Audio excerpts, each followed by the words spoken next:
Good day, everyone. There's rain in the air, but I thought we would take a quick little walk down to the beach, and I thought I would take you on this path I like to take. It's another path I take to the different part of our beach, through the field here, which is mown pathways through, and then there's a little bit of a woodland, a copse of trees, before it opens back up to the sea. So let's head down for a view of the sea.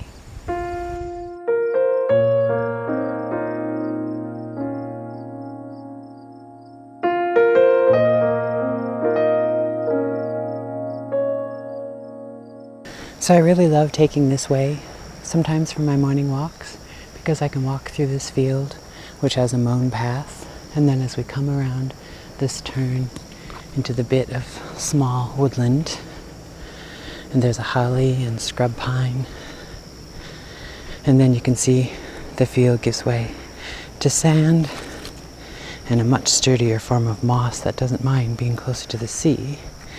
As we come around to the stands of pine and old oak around, and you can hear the sea and see the sand give way to grass.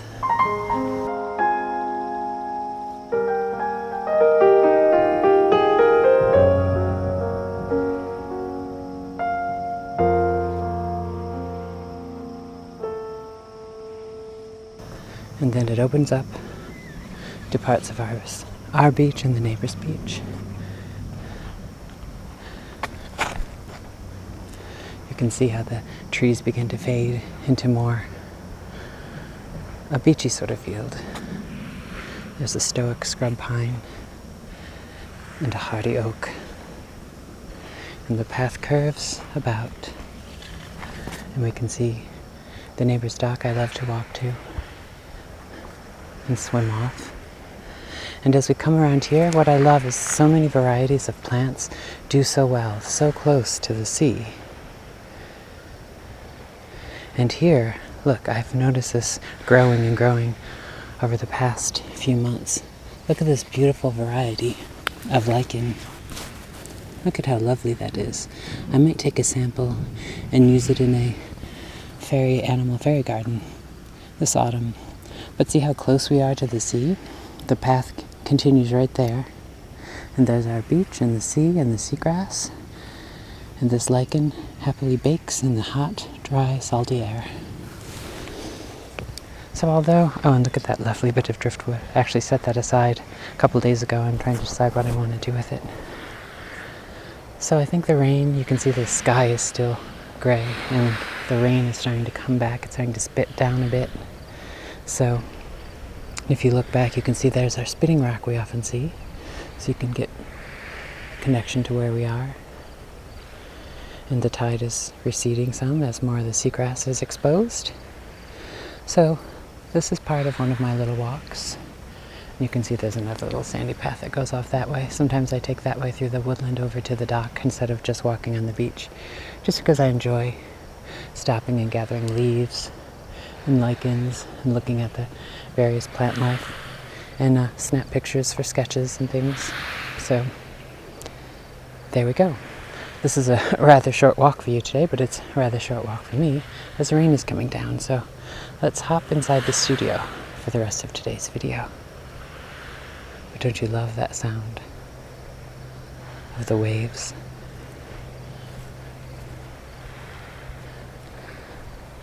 And you can see the line of salt hay and various algae and seaweeds left by the receding tide, which, if it weren't raining harder, that's a wonderful place to pick through and find treasures all along down to the docks. Well, the rain's starting a bit more. I think I hear some thunder in the distance. So, unlike hardy Algernon out on one of the rocks, let's be a bit more timid and hurry back in to the studio.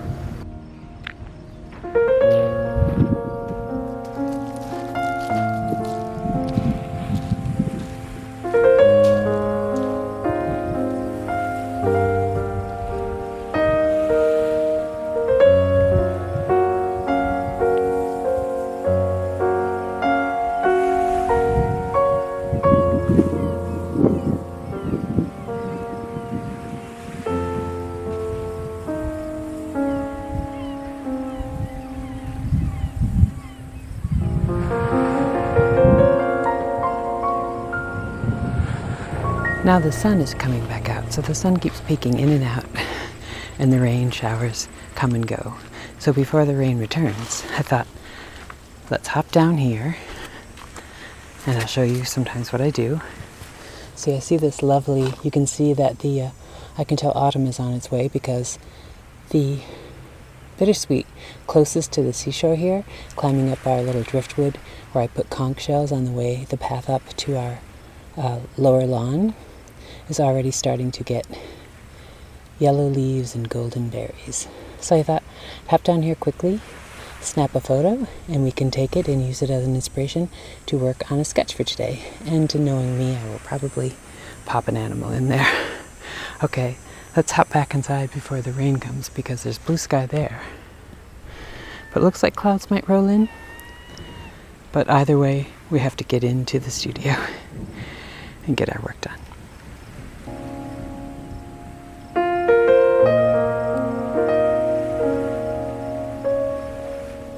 So we are back in the studio and it has started to rain again. So even though our inspiration is the bittersweet from the beach, of course I couldn't help but start out with animals. So today I'm making some shapes, as you see, which will grow into two creatures. Can you guess what they'll be?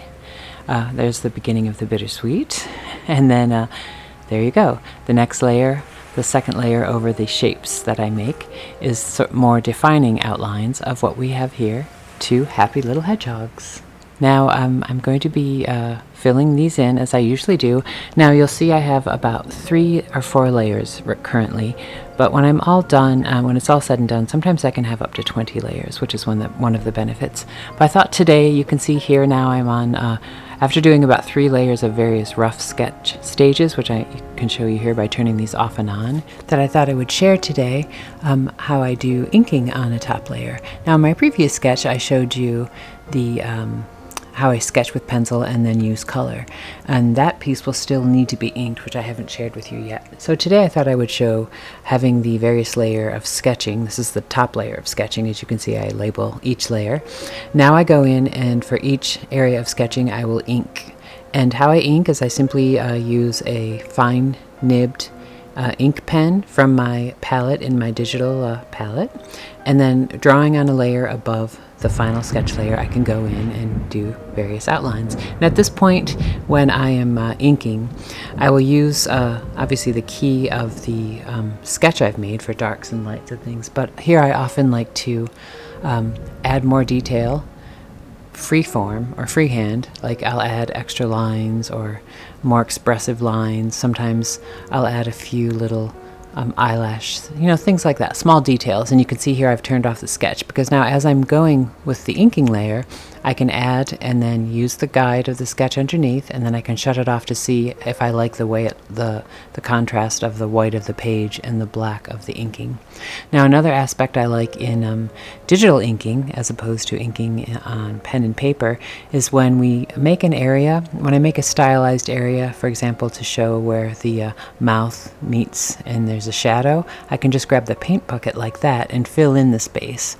So it allows me to make a stylized, like here I'm going and making the outline of the quills, and I can simply go in and do that, and then if I close it off, or as an example here I'm doing the ear, I can make sort of a stylized shape for the ear, and as long as the whole image is closed in, I can grab the paint bucket and fill it in. Of course, the frustrating bit is if you're not careful and you don't close in the shape that you're going to fill in, and then you grab the paint bucket and you fill the entire page black. But luckily, Control-Alt-Z allows that to erase. So here you can see I've filled in an area with black. Now what I'm doing here is I've actually grabbed the eraser, and by using the eraser I can go in and subtract color. So here I'm just sort of playing with how, how the quills on a hedgehog have sort of a little bit of a white detail in the dark of it. So that's just going in with the eraser and kind of playing with that. And really making art in general is playing, but the ability to have multiple layers that you can shut off and on that are so forgiving in the digital world really does make it joyful to play in the digital world. And here you can see I've made another area of quills, filling it in with a paint bucket in black. And then I grab the eraser and I can come back in and make little striation marks. And then I have the the eraser set I think at about an 8 here, but then I can go in and I can set it for like a fine 1 or 2 pixels wide, and that allows me to sort of make these little lines in there to kind of give it a more fine detail. And then what I will do in this case is I'll go in and I add color. Sometimes I do the color and then ink, and sometimes I ink and then color, which is what I'm doing in this particular case. And in my other drawing I had done with the Frenchies, that still needs to be inked, so probably in my next vlog I'll show you the inked phase, but that way kind of gives you an example of how I work. So now I'll ink this a little bit now, and in order to get this video out, this is the stage I'm going to have it for you to see, and then in the next vlog I'll probably show you it inked, and I'll probably add some color then. So, well, I hope you enjoyed sharing the drawing with me today, inspired by Bittersweet. But as you can see, when I'm inspired by something simple like seaweed or sea algae or a shell or bittersweet in the garden, it often just leads to me using that as an inspiration to either do a figure or animals, which I often carry sort of like storylines in my head that I just like to express that way. So, well, I hope you enjoyed today's sketch. Well, it's been a mixed bag of rain and sun today, so thank you for joining me today for this short vlog. I am attempting to try to do more vlogs, but shorter overall, just trying to find a way to work them into my general life, as being a YouTuber does require. So thank you for joining me today, and I hope all of you are having a lovely day no matter where you are. And remember, stay creative. Until next time, cheers.